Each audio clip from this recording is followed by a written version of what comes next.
এটা পশ্চিমবঙ্গ বস। এখানে লজিক নয়, এখানে ম্যাজিক চলে। ওই SIR CA NRC করে মমতা ব্যানার্জিকে আটকানো যাবে না। আপনি কি ভাবছেন এগুলো চালু হয়ে গেলে মমতা ব্যানার্জি হেরে যাবে?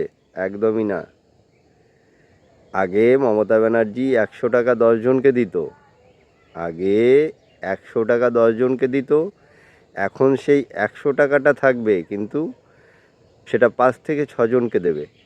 এবার 5 থেকে 6 জনকে যখন ওই 100 টাকাটাকে ডিভাইডেড করবে, এই 5-6 জনের কিন্তু টাকার পরিমাণটা বেড়ে যাবে, আর মমতা ব্যানার্জির ভোটটাও একদম কনফার্ম হয়ে যাবে। তার থেকে বড় ব্যাপার কি জানো বস? এটা পশ্চিমবাংলা, আর এখানে চলেও বাংলা।